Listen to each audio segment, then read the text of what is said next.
Hello student, मैं एकता सिंह आप सभी का ज्ञान चैतन्य चैनल में बहुत-बहुत स्वागत करती हूँ। तो आज के इस वीडियो में हम दिल्ली सल्तनत यहाँ से स्टार्ट करते हैं। दिल्ली सल्तनत में बहुत सारे वंश आएँगे जैसे गुलाम वंश, खिलजी वंश, तुगलक वंश, सैयद वंश ये सारे। तो इनका जो टाइम पीरियड है 1206 से लेके 1526 उसके बाद जो है बाबर आ जाता है और मुगल जो है वहाँ से स्टार्ट होता है 12 से 26 के बाद। तो शुरू करते हैं। तो यहाँ पर है ये जो टॉपिक रहेगा ये आर्य कॉम्पिटिशन टाइम के अकॉर्डिंग रहेगा क्योंकि इस बुक को हमको क्या है कंप्लीट करना है। तो चलिए शुरू करते हैं। यहाँ पर है कि 1206 में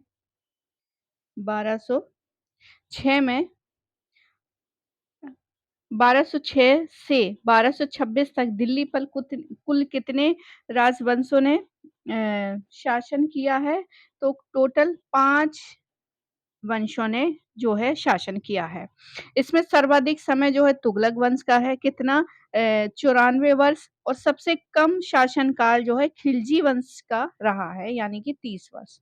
सबसे बहुत ही कम वर्ष तक रहा है। तो सबसे ज़्यादा की बात पूछे तो तुगलक है। सबसे कम वंश की बात हो रही है, राजा की बात अभी हम बाद में करेंगे। पहले वंश देख सबसे ज़्यादा वंश जो है तुगलक वंश, सबसे कम वंश खिलजी वंश। अब राजाओं पे आते हैं। शासकों में बहलोल लोदी ने 38 वर्ष में सर्वाधिक समय तक शासन किया। तदुपरांत फिरोज तुगलक का कार्यकाल रहा, जिसने कुल 37 वर्षों का शासन किया। तो सबसे पहले यहाँ पर सबसे ज़्यादा बहलोल लोदी के बाद दूसरा नाम फिरोज शाह तुगलक का आता है और ये जो है 37 इन्होंने जो है शासन किया। नसरुद्दीन खुसरो शाह, गयासुद्दीन तुगलक, फिरोज तुगलक एवं सिकंदर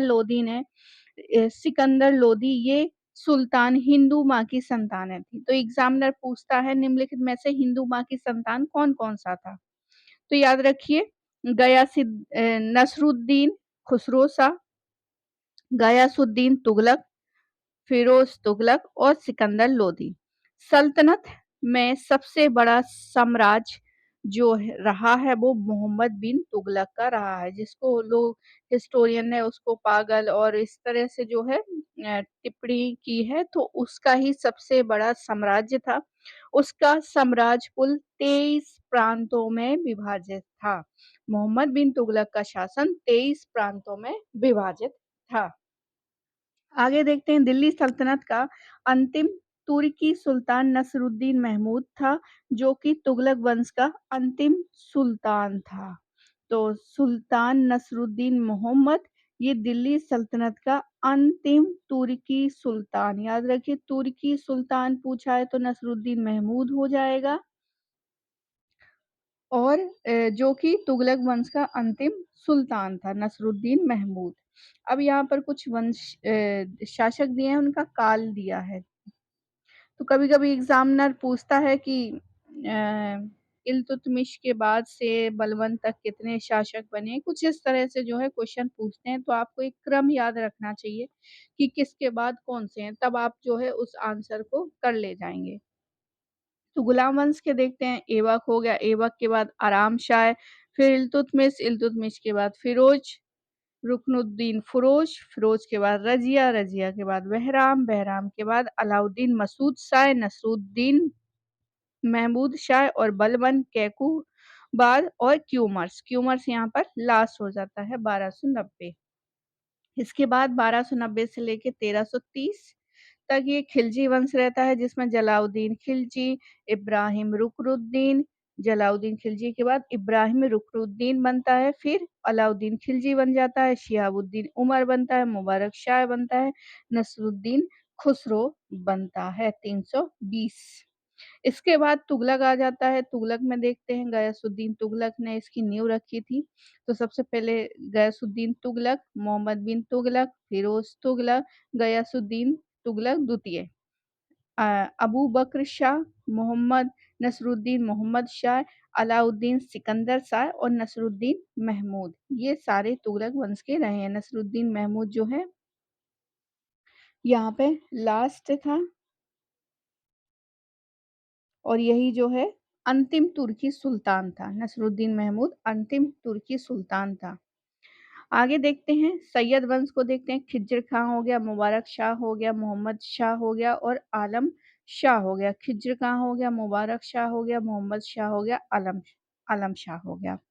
लोदी वंश को देखते हैं, बहलोल लोदी हो गया, सिकंदर लोदी, इब्राहिम लोदी। उसके बाद से मुगलों का यहाँ पर साम्राज्य स्थापित हो जाता है। तो दिल्ली सल्तनत का अंतिम सुल्तान इब्राहिम लोदी था, जो कि लोदी वंश का भी अंतिम सुल्तान था। 1206 से 1526 ईस्वी तक दिल्ली पर जिन राजवंशों ने शासन किया, उनके लिए दिल्ली सल्तनत शब्द का प्रयोग किया जाता है।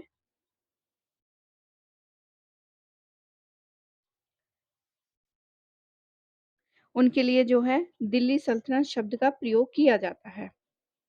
और इस काल अवधि में दिल्ली पर 5 राजवंशों ने शासन किया है। अब देखते हैं गुलाम वंश, जो कि 1206 से लेके 1290 तक इनका रहता है। तो 1206 और 90 ईस्वी एक 3 राजवंशों के 9 ने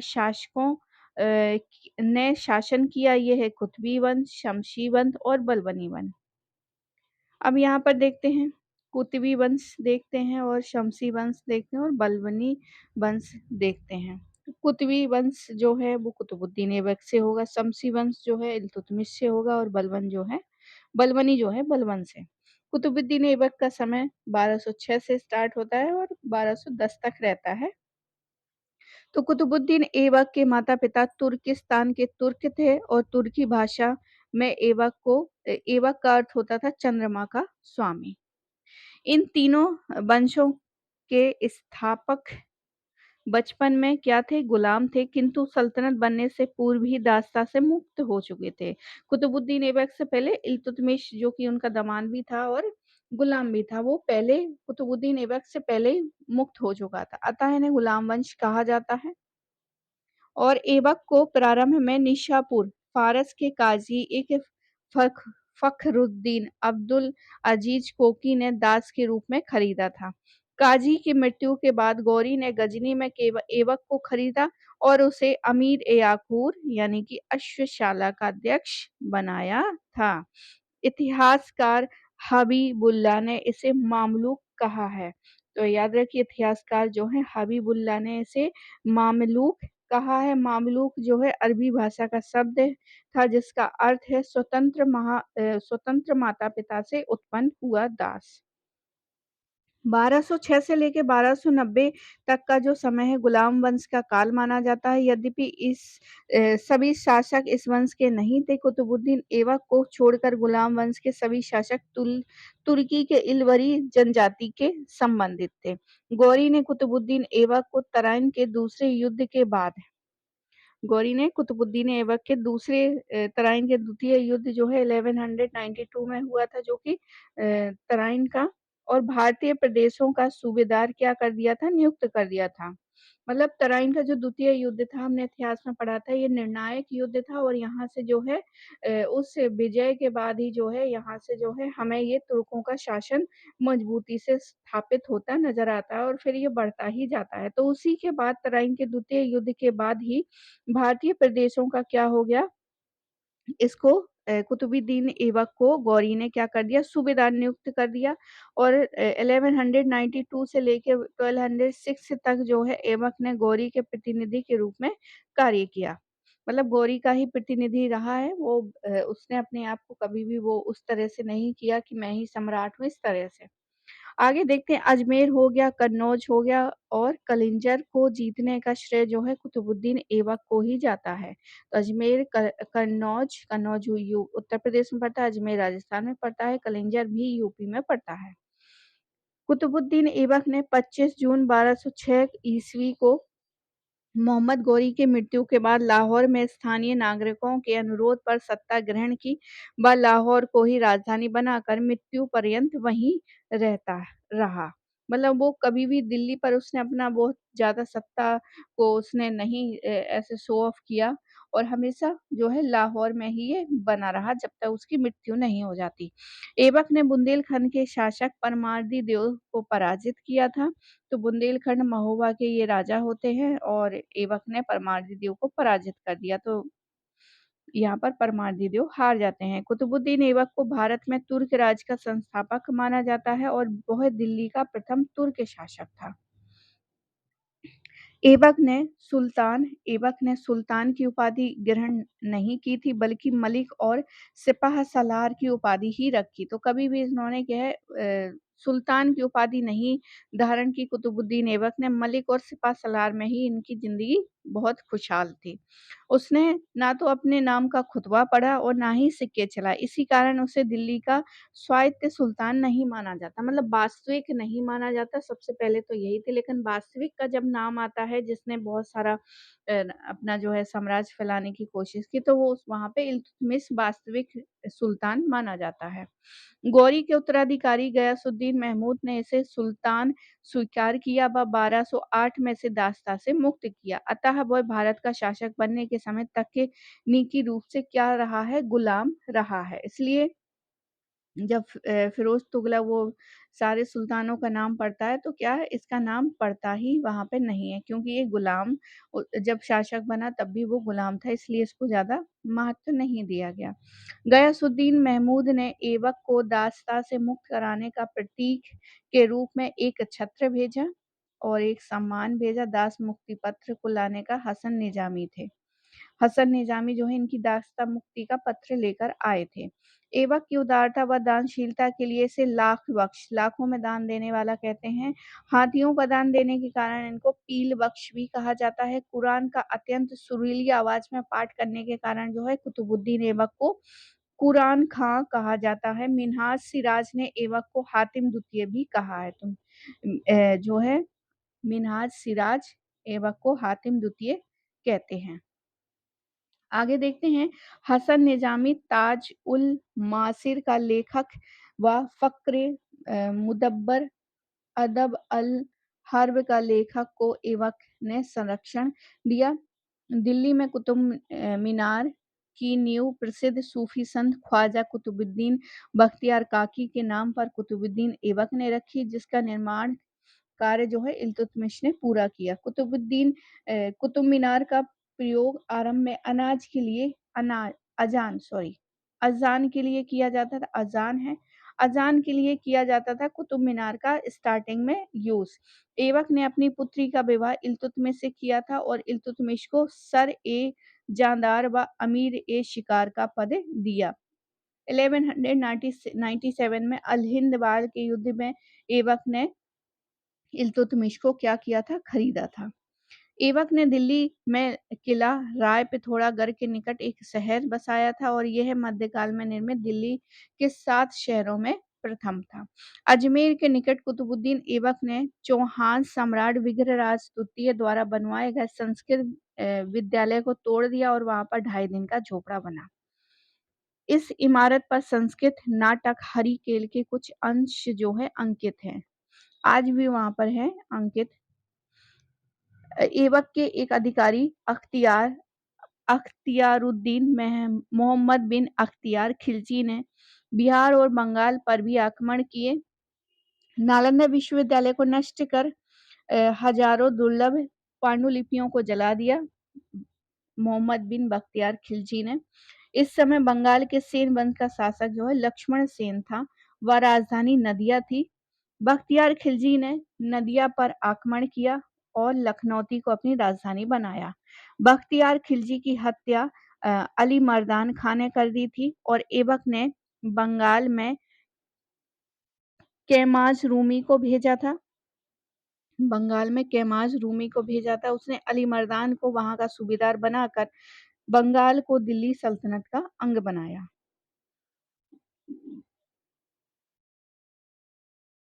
आगे देखते हैं, कुतुबुद्दीन ऐबक ने गजनी के ताजुक यलदौज की पुत्री से विवाह किया और अपनी बहन का विवाह सिंध के नसरुद्दीन कुबाचा से कर दिया, ताकि ये लोग जो है आक्रमण ना करें, क्योंकि ये अपने भी दावेदारी जो है कर रहे थे कि हम भी यहाँ के जो है दिल्ली के शासक बन सकते हैं, तो युद्ध वगैरह होने, इसलिए उसने अपनी पुत्री का और बहन का विवाह सिंध के नसरुद्दीन कुबाचा से कर दिया और यल्दौज से पुत्री का।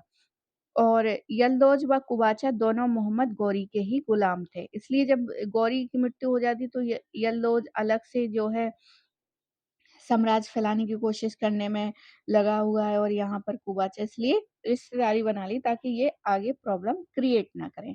ऐबक की सबसे बड़ी सफलता ये थी कि उसने गजनी से संबंध विच्छेद कर भारत को उसके प्रभाव से मुक्त कर दिया। सबसे बड़ी सफलता उसकी यही थी कि उसने जो है गजनी से जो संबंध रिलेशन है वो बिल्कुल खत्म कर दिए और अब उसके प्रभाव से मुक्त कर दिया।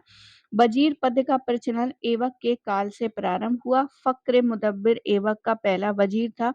फ़क्र-ए-मुदब्बिर भारत के प्रथम मुस्लिम सुल्तान विचारक थे। फ़क्र-ए-मुदब्बिर भारत के प्रथम मुस्लिम राजनीतिक विचारक थे। फ़क्र-ए-मुदब्बिर ऐबक की मृत्यु 1210 में लाहौर में चौगान खेलते समय घोड़े से गिर जाने के कारण हुई। ऐबक को लाहौर में दफनाया गया था। तो ये थी ऐबक की कहानी। आराम शाह को भी देख लेते हैं, बहुत छोटा-सा ही है, बहुत ज़्यादा नहीं है। फिर इल्तुतमिश को हम अगले वीडियो में करेंगे यहाँ पर। तो आराम शाह जिसका टाइम पीरियड 1 ही साल रहता है लगभग 1210 से और 11 तक। कुतुबुद्दीन की मृत्यु के बाद उसका पुत्र आराम शाह जो दिसंबर 1210 में शासक बना उससे जिसे गद्दी से हटाकर 1211 में इल्तुतमिश ने जो है शासक बन जाता है। आराम शाह केवल 8 महीने तक ही शासक बना था। और एक युद्ध होता है 1211 में जूद के मैदान में और आराम शाह एवं विद्रोहियों को परास्त कर इल्तुतमिश शासक बन जाता है। मतलब दामाद जो है वो शासक बन जाता है और सर्वप्रथम डॉक्टर अर्नोल्ड ने ये मत प्रकट किया कि इल्तुतमिश दिल्ली के सिंहासन का अपहरण करता है। ये डॉक्टर अर्नोल्ड बोलते हैं। तो आई होप आपको ये वीडियो पसंद आया होगा। पसंद आया तो प्लीज़ लाइक करें, शेयर करें ज़्यादा से ज़्यादा और मिलते हैं हम अगले वीडियो में इल्तुतमिश क्योंकि इल्तुतमिश का टाइम पीरियड काफ़ी बड़ा है इसलिए हम उसको अलग वीडियो में करेंगे। और आप मुझे जॉइन बटन दबा के जॉइन भी कर सकते हैं और मुझे अनअकैडमी में भी फ़ॉलो कर सकते हैं। वहाँ पर क्लास होती है 12 बजे दोपहर की और शाम के यानी रात के 8 बजे वहाँ पर क्लास होती है। तो वहाँ पर बहुत ही इंटरेस्टिंग टॉपिक चल रहे हैं, तो वो सारा फ्री आपको कोई भी पे नहीं करना है। तो आप वहाँ जाके भी आप जो है क्लास ले सकते हैं और वहाँ तो पूरा सिलेबस के अकॉर्डिंग एक-एक टॉपिक जो है कवर हो रहे हैं। तो आई होप आपको वीडियो पसंद आया होगा। पसंद है प्लीज़ लाइक करें, शेयर करें। पूरा वीडियो देखने के लिए आप सभी का बहुत-बहुत धन्यवाद। मिलते हैं हम अगली वीडियो में।